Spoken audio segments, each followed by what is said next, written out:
జనం తరపున liberation Congress party నుంచి గౌరవ కళ్యాణ్ గారిని నేను సూటిగా అడుగుతున్నాను. మీ పార్టీ 7 సిద్ధాంతాలను ప్రకటించింది. ఈ 7 సిద్ధాంతాలు మీరు పాటించారా, పాటిస్తున్నారా, పాటిస్తారా? ఉదాహరణకి మొదటి సిద్ధాంతం కులాలను కలిపే విధానం. కులాలను మీరు కలిపారా? పవన్ కళ్యాణ్ నాయుడు ఉండదు, పవన్ కళ్యాణ్ రెడ్డి ఉండదు, పవన్ కళ్యాణ్ రాయులు ఉండదు. కులం లేనివాండి. మీరు అధికారంలోకి రాకముందు ఏం మాట్లాడారనేది ఒకటైతే, అధికారంలోకి వచ్చాక, అవకాశం వచ్చాక, జనం ఓట్లు వేశాక మీరు చెప్పిన సిద్ధాంతాన్ని ఏమాత్రమైనా పాటించారా?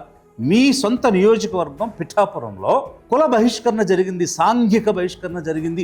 మీ జాతి కమ్యూనిటీ కాపుసు షెడ్యూల్ కాస్ట్ కమ్యూనిటీని బహిష్కరించి వెలివేస్తే, పిఠాపురం నియోజకవర్గం మల్లం గ్రామంలో దళితులను గ్రామం నుంచి బహిష్కరించారు. ఊరిలోకి వస్తే నిత్యావసర వస్తువులు ఇవ్వకూడదని గ్రామ పెద్దలు ఆదేశాలు ఇచ్చినట్లు చెబుతున్నారు. వారు విడిపోతుంటే కలపడానికి మీరు ఎక్కడ ప్రయత్నం చేశారు?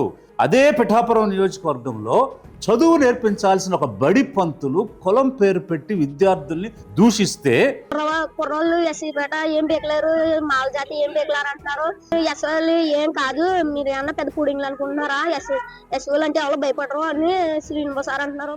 వాళ్ళ మధ్య గొడవలు వచ్చి కొట్టుకుంటే మీరు కులాలను కలపాల్సింది పోయి కనీసం మీ నియోజకవర్గంలో జరుగుతున్నటువంటి విషయాలను కూడా స్వయంగా పరిశీలించడం కానీ, పిలిపించి మాట్లాడుకోవడం కానీ, మనం ఎదిగిన కులాలుగా ఎదుగుతున్నటువంటి కులాలకు ఎదిగే అవకాశం ఇవ్వాలి తప్ప వాటిని అణిచేయకూడదు, చిదిమేయకూడదు, అణిచిపెట్టకూడదు అని ఎక్కడైనా చెప్పారా?